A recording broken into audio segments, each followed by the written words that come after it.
Thank God it's Friday, Eastern Football League lovers. It's week 8 in the Eastern Football League and it's Friday preview time. My name is Ben Warren-Smith and joining me this afternoon to go through all the big matches tomorrow is the big man that milks cows for a living, Peter Baird. Good afternoon to you, Pete. Yeah, happy Friday afternoon to you, Ben Warren-Smith. Can't wait to go through and digest each of the games in all 4 divisions. Let's get our teeth into it, mate.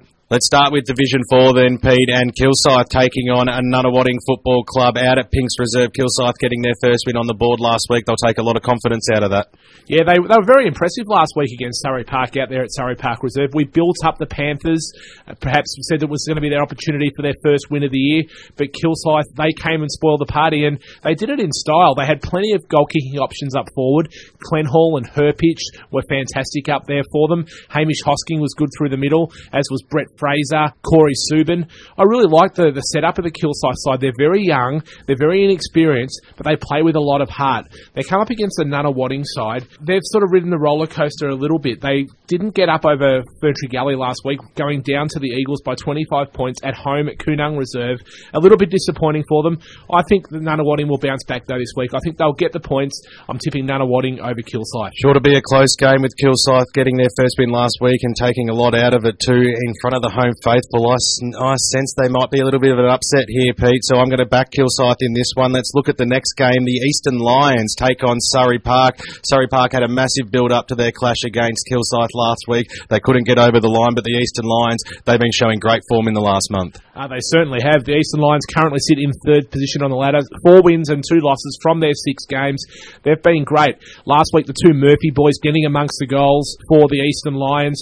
They'll be a really team to be reckoned with, and Surrey Park will need to bring their A game to even be competitive against the Eastern Lions. They were disappointing last week, the Panthers. They almost turned up expecting something to happen without actually going out and making it happen. The Eastern Lions, very impressive, and I think they'll get the win over Surrey Park this weekend. Game being played out at Lewis Park, the Lions home ground for this season only. I'm going to go for the home side Eastern Lions this week. They should be too strong. Park Orchards take on Ferntree Gully in what should be a great game out at Domini Reserve. It certainly will. The new kids on the block taking on one of the more experienced teams in Division 4. We heard the boys, Paul Giannopoulos and Paul Hager from Ferntree Gully in on Club Corner on the Huddle on Wednesday night.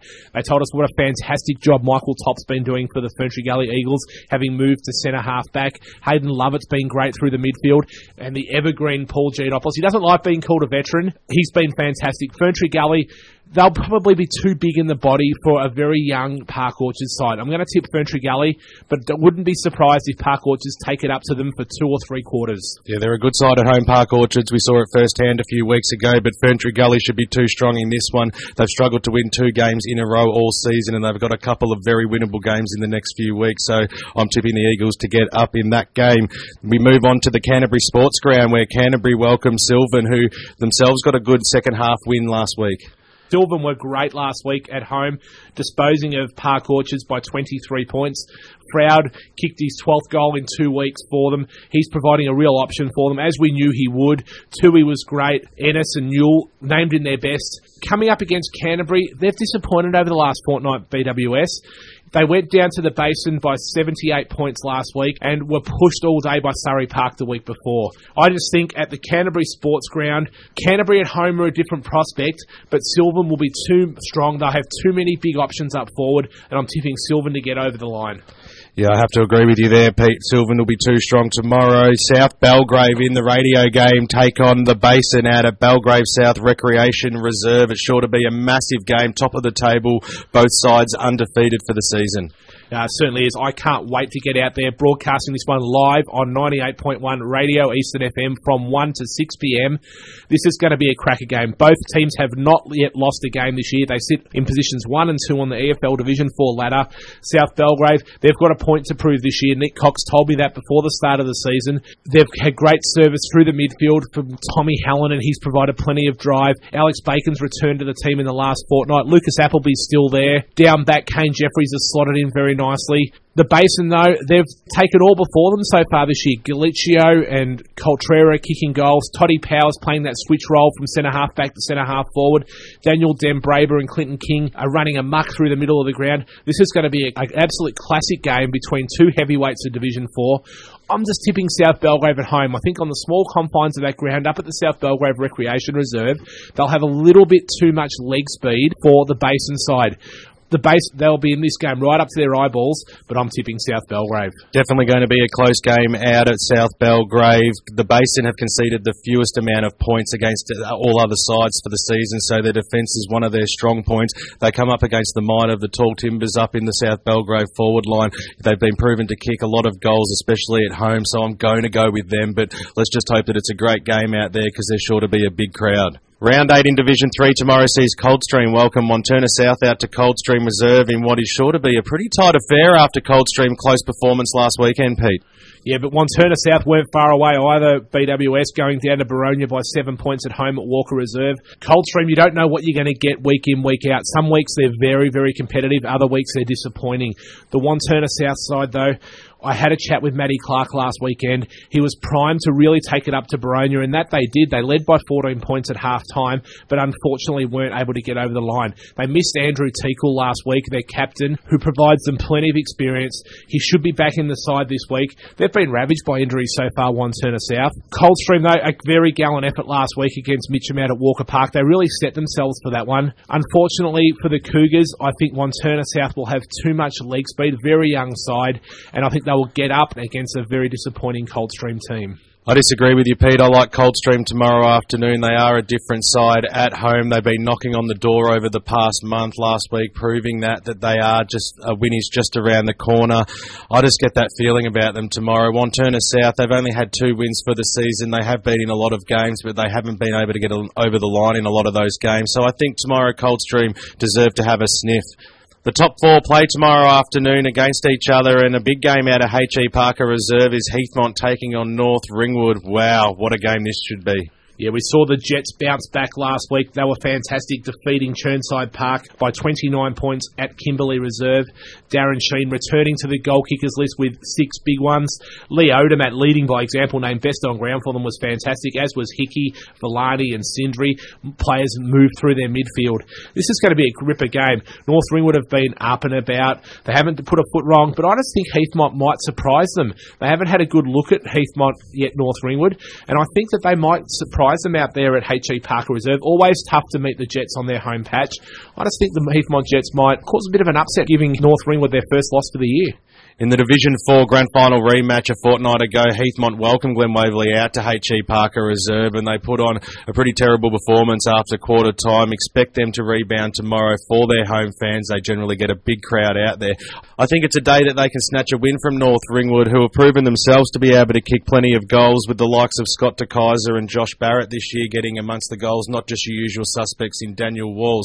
So it's sure to be a big contest out there. North Ringwood, they won't want to drop this one. They like sitting on top of the ladder. They like being undefeated. But once again, Pete, it's just another one of these games that I just got a sniff that the home side might get up.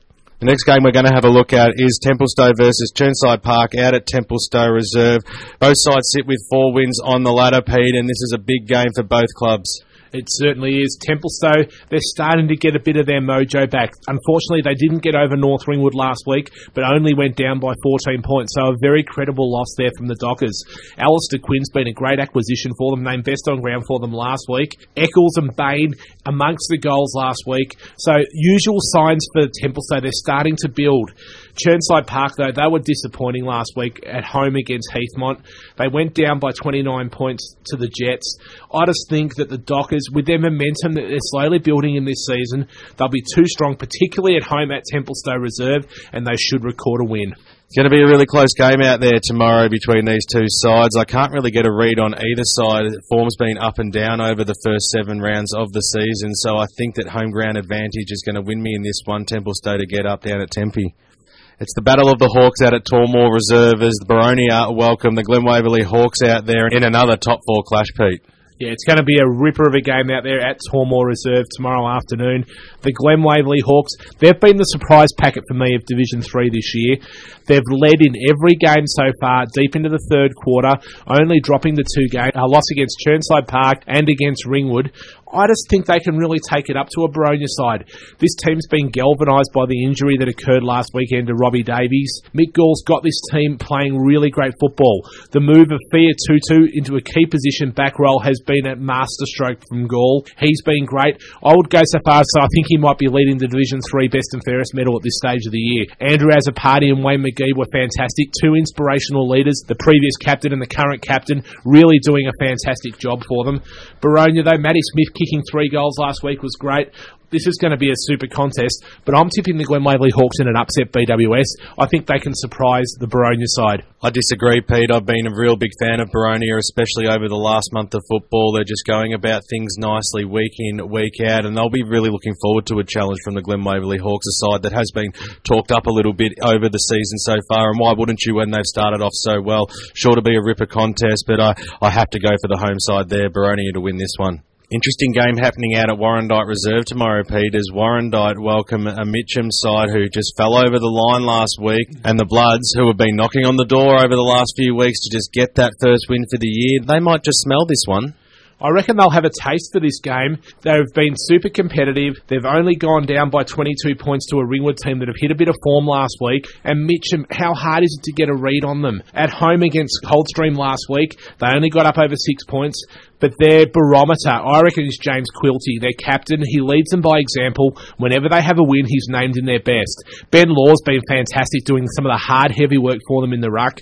I just think that Mitchum can extend Warrandyte's winless season to another week. Mitchum for mine, even though it's out at Warrandyte Reserve, and I think the Bloods will be super competitive. I'm going for another upset tomorrow, Pete. I like Warrandyte to take this one out. They were pretty close and probably could have gone on with it last week against Ringwood. They get a second chance this week with a double up at home. Mitchum, they've won 2 in a row now. They need to take the next step tomorrow and get that third win and build from there, and maybe they'll do it, maybe they won't, but I'm tipping Warrandyte tomorrow. Well, the side that beat Warrandyte last week was the Ringwood Football Club, and haven't they been in some great form in the first 7 weeks of the season? They take on the Whitehorse Pioneers tomorrow, Pete, out at Whitehorse Reserve. Yeah, things have turned around for the Redbacks since Josh Tui's taken over as coach. They've almost found a new lease of life. The Whitehorse Pioneers, it hasn't been a great season for them. They've only had the one win when they defeated Coldstream. I think Ringwood can keep their winning form going. I think they'll defeat Whitehorse out there at Whitehorse Reserve. I agree with you, Pete. Ringwood for mine. Round 8 in Division 2 tomorrow afternoon sees 5 great games at 5 great venues. The first game we're going to have a look at is the Waverley Blues taking on Donvale out at Mount Waverley Reserve. Waverley Blues with just the 1 win for the year, whereas Donvale been a bit of a surprise this year. They have. The Waverley Blues, though, I think their form line, if you look at their wins and losses, probably doesn't explain where they actually are, though. They pushed Roble all day, only to surrender a lead very late in the game and to go down by 3 points. Last week, they were fantastic in getting up over Mulgrave by 31 points. Glen Marnie and Tom Harley have been fantastic for them. Robbie Hartfield's chipping in. Matty Watts has been great through the midfield, as has Pousty. I just think they can surprise Donvale tomorrow. Donvale, they went down by 51 points, probably got a bit of a reality check against Montrose last week. They're on that cusp of trying to break into the top 4, but I don't think they're going to be able to do it this weekend. I like the form of the Waverley Blues, and I think Scott Hunter's got this team believing that they can actually be in games now, and I think they'll get up and score a win over Donvale. Confidence is a funny thing, isn't it? And after a decent win last weekend, you'd expect the boys to put in a real decent show as they head back to their home territory. Donvale I've been really impressed with this year, and it becomes a big game for them to be able to travel away and beat a side that they should beat. But I'm with you, Pete. I just get that feeling that the Waverley Blues, after such a good effort last week, they can continue it on and not win number 2 tomorrow. The winless Mulgrave take on a Bayswater out at Mulgrave Reserve tomorrow afternoon, with Bayswater, an informed side with only a narrow loss a fortnight ago, backed up with a good win last week. Yeah, a replay of the Division 2 2010 Grand Final, which saw Mulgrave take that leap up into Division 1. This time, though, I think the tables will be reversed. Bayswater's form's been a little bit more solid than Mulgrave's has to date. Mulgrave's yet to record the win. The Waters, they bounced back last week. They got up by 10 points. Brent Jane kicking 6 for them. He's a welcome addition back into that side, the badge. He straightens them up, gives them a target. Wayne McInerney can feed off his feet, and I think they'll just have too much class for Mulgrave out there. And I'm going to tip Bayswater, and I think they can win this one quite comfortably, BWS. Bayswater were respectable against Roble a few weeks back, and then a narrow loss to Dunvale, who were in great form at the time, and then last week a ripper win against Upper Ferntree Gully. I don't think you can go past them. They've got a big following watching them every week now under Neil Winterton, and he just seems like he's getting these boys. It's obviously going to take a little bit of time gelling as a new team and under new instructions, and it just seems after 6 or 7 weeks that the boys are starting to play some real good footy. Bayswater will win this one. Doncaster take on the red-hot Montrose out at Trams Reserve tomorrow afternoon, and they're always a tough side to play at home are the Sharks, but Montrose, who could go past their form? Yeah, Montrose, they've been fantastic this year. Doncaster, though, they're a different prospect when you get them on that ground at Shams Reserve. I just think Montrose will have too much class for them. They've been in great form themselves. Billy Schilling and Mick Edwards are kicking goals. Brett Johnson chipped in last week from the midfield with 3 himself. I just think that Montrose are going to have too much for Doncaster to contend with, and I'm tipping a comfortable win there for the D's. Oh, absolutely. Can't go past Montrose super form after giving a nice old touch-up to the arch-rivals Murrelbach last week. Who, funnily enough, take on another big arch-rival in the Roble Football Club. This is going to be a monster clash out at Seaback Oval. It certainly is. The battle of probably the 2 best midfields going around in Division 2 will be on show out at Seabeck tomorrow afternoon. Martin, Polkinghorn, Smith, Linford for Murrelbach. You've got Jackson, Stanley, Davey, Frawley for Roble. This is going to be a super contest. Both these teams have shown they've taken a step up from last year. Couple of injury clouds over this game though. Charge and Talevsky both suffered injuries last week, might not get up for this one for Murrelbach, whereas Brendan Walsh and Nick Schoenmakers for Roble have got clouds hanging over their heads. I think if the teams that can get those players on the park will have the best option. I'm going to tip Roble, only because my heart beats brown and gold. You know that, BWS. I think they can continue their winning streak and sit atop on the ladder, 8 and zip at this stage of the year. Well, just when you want to find some form after you've been belted the week before, Murrelbach come up against a side who hasn't lost for the season at home. I think Roble will just be too strong in this one. It should be a ripper contest out at Seaback Oval tomorrow, and you know that the Hawks love every challenge put forward to them, and this game will have been on their radar for quite some time, and there should be a great crowd down there, so I'm sticking with the home side, Roble to win. Doncaster East host Upper Ferntree Gully at Zerby's Reserve after Doncaster East put on a pretty ordinary display, only kicking 2 goals last weekend. They'll be looking for a bit of redemption today, Pete. They will. If there's any heart beating in this Doncaster East Football Club, they'll be looking to bounce back after their worst loss since round 12, 2009, where they coincidentally went down to Roble at Seabeck Oval once again by 122 points. Doncaster East President Alf Molinaro described that loss last weekend as the worst day he's had since he's been the president of the Doncaster East Football Club. I just think that they can bounce back and cause a bit of an upset against Upper Ferntree Gully. The Kings weren't able to match it with Bayswater last week, going down by 10 points at home at Kings Park. I don't know, I've just got a feeling that some of the more experienced guys around the Doncaster East Footy Club, guys like Lee Murphy, Michael Parthenides, will have this team up and about to prove a point that they weren't as bad as they showed last week. I think they can rebound, and I think they can surprise Upper Gully. I'm leaning towards Doncaster East tomorrow as well, and if form's anything to go by, why would you pick Doncaster East against Upper Ferntree Gully tomorrow? But as you said, a terrible performance last week with only 2 goals, and you know that the whole side will lift. You asked if the club had any heart. They've certainly got plenty of heart. This is a game at the start of the year that Doncaster East would have penciled in as a win at the Fortress out at Zerby's Reserve. I don't think their minds will have changed on that one, and they'll be out to win this game. They'll need to get themselves out of Frosty's freezer to do it though, BWS. Round 7 in Division 1 this week sees 6 big games right across the east, starting out at Balwyn Park with the Tigers taking on Scoresby. What a game this should be. It's first versus fifth, Pete. Yeah, Balwyn have been absolutely fantastic. They've adapted to their home ground at Balwyn Park. We've seen over the past that they've struggled on the smaller ground out there. They haven't lost a game there this year. Daniel Donati's got this team eating from the palm of his hand. Rennie Gilchrist has been great. Charlie Hendry's been fantastic. Luke Barker's providing them with an option. Scoresby, though, after winning the first 4 games of the year, they've dropped their last 2. They've dropped from 1st to 5th spot on the ladder. That's just how close this Division 1 season is. This is going to be a cracker, but I think Balwyn are prime. They're ready to take this season by storm. Interestingly enough, BWS, 4 of Balwyn's last 6 premierships have been won by a first-time coach. That includes the 2008 flag under Daniel Harford. The new man at the helm, Daniel Donati, might just be the tonic that the Tigers are looking for this year. I'm tipping Balwyn to send Scoresby 3 in a row for losses. Scoresby lost a game last week that they would have penciled in for a win against Lilydale. Today they meet the hotter side in Division 1 at the moment, Balwyn at home, who have adapted to playing their home ground this year and won 3 games from 3 starts there. I expect them to continue it on tomorrow afternoon, Balwyn to win. Game out at Hughes Park tomorrow sees the winless Croydon taking on an East Ringwood side who have been in some great form in recent weeks, Pete. Yeah, East Ringwood, they're the surprise packet of Division 1 for me. Bernie Deneen's got this team playing for him. They've been great. Gary Conyers has been kicking goals. Joel Perry's been fantastic for them. They come up against a Croydon team still looking for their first win. They pushed Knox all day last weekend. Unfortunately, Knox had just too much grit and determination for them at the end of the day, defeat them by 7 points. I just think that East Ringwood, travelling out to Hughes Park, they'll be too good for Croydon. East Ringwood, a fantastic team. We believe Goodwin might have a bit of an injury, their new ruckman who's been helping out Renton. He might not get up for the game tomorrow afternoon, and that'll be a bit of a loss for them, which might bring Croydon back into the game, but I'm still tipping East Ringwood. Les Ferguson would kill me if I didn't. It's been an emotional couple of weeks for the East Ringwood Football Club, and the boys have really rallied around everyone down at the club, and I can't see them dropping this one against Croydon tomorrow. They are too good.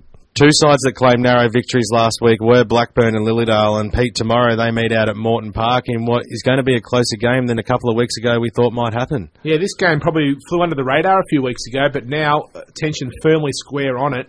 Blackburn showed a lot of heart last week, pinching a last seconds goal to get up over Vermont by those 5 points. I believe only 15 seconds left on the clock when that goal sailed through to give them the win. Lilydale, they were super impressive last week though. They sent Scoresby for their second loss in a row. They probably surprised the Magpies a little bit. They showed plenty of heart out at Moreton Park though. I think Blackburn will, in front of their faithful, will just have too much to play for. If they want to remain in touch with that top 5, I think they will get up and defeat Lilydale, who are a different team on the road, unfortunately, BWS. It's going to be a big ask for Lilydale to back it up 2 weeks in a row. They had a super forward in Nathan O'Keefe kick 8 goals last weekend. If Blackburn can manage to hold him to 3 goals or around that mark, you'd expect them at home to get away with this one. Noble Park have returned to form over recent weeks. They currently sit in 3rd position, and out at Pat Wright Senior Oval tomorrow they welcome the South Croydon Football Club, who have been okay this season. Yeah, South Croydon have been very serviceable, workmanlike I've described them as in the past, but Noble Park, they showed plenty of heart last week. They were pushed all day against East Burwood to run out quite comfortable winners in the end. Ziggy Olwen, he was the star last weekend. You called him in the radio game, BWS. He was absolutely fantastic for the Bulls. Cleve did a fantastic job filling in for their ruckman in Big Manson, who was out suspended. Stewie Kemperman was great. I just thought I saw a little bit of the old Noble Park sneaking back in, a bit of their form, a bit of their flair and brilliance. They were pushed, but they responded when they need to. For South Croydon, though, Trent Zoma's been a bit of a revelation for them up forward, giving Michael King and James Crowell a chop out. They've now got options up there. I think South Croydon will push Noble Park, but as I've said before, I never tip against the Bulls out at the Pat Wright Senior Oval.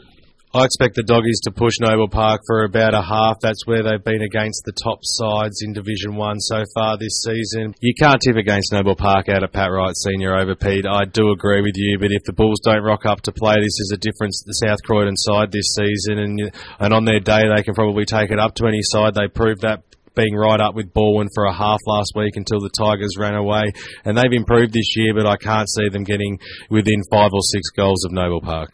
The last game we're going to have a look at on the Friday preview is Vermont taking on Knox out at Tarara Road at the Vermont Recreation Reserve. This game is going to be a beauty. Yeah, Knox, they're probably disappointed a little bit. They only just defeated Croydon last week, whereas Vermont, they've been disappointing for me as well. There was a lot of pre-season hype about the Eagles coming into the season, some of the recruits they've added to their team. Unfortunately, last week, Blackburn pinched a victory from under their noses at home at Vermont Recreation Reserve.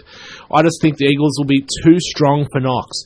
They'll be determined to try and get one back against a team that played finals last year. Matty Gregg's kicking goals for them after returning to the team. Mullet's been fantastic, as has Dean Kelly and Heath Black. I just think that the Eagles, they'll have a little bit too much class for a very dogged Knox side. Knox will try and limit the scoring power, but I think Vermont will be able to kick enough to record a win. This is a really tough game to pick, Pete. It's Vermont play at home 2 weeks in a row now, and you know Knox is such a good side. They take hold of games and they make sides play to the way that they move the football, whereas Vermont over the last few weeks, they've got Greggy back in the side and he's structured them up maybe a little bit more up forward, and you just get the sense, and Chris Barlow as well, and you just get the sense that maybe they're just knocking on the door, Vermont, of just starting to turn around and play some really good footy. So really tough one. It's a flip of the coin game. I'm going to have to go for Vermont in this one. I'm going home ground advantage. Well, that's week 8 of the Friday preview done and dusted. Be sure to tune in tomorrow afternoon from 1pm on 98.1 Radio Eastern as we broadcast the big top-of-the-table clash between South Belgrave and the Basin. And don't forget to tune in also on Sunday for EFL Sunday, brought to you by Akira Urgent Care, as we go through all the matches across all 4 divisions, including reserves and Colt scores. Some fantastic interviews with the winning coaches. As always, BWS, I can't wait to get out to the footy tomorrow afternoon. It's going to be a ripper weekend of EFL footy. Who could forget the huddle on 98.1 Radio Eastern next Wednesday night between 6 and 7 with Peter Baird, Ben Waterworth, Lauren Wood and myself, Ben Warren Smith. It's always a fun show with some great guests that come in for Club Corner. Well, I think that's us done and dusted for this edition of the Friday Preview BWS. Look forward to seeing you as we go local for our footy. It's been good fun going through all the games with you, Pete, and as a wise man once said, stick a fork in us, we're done.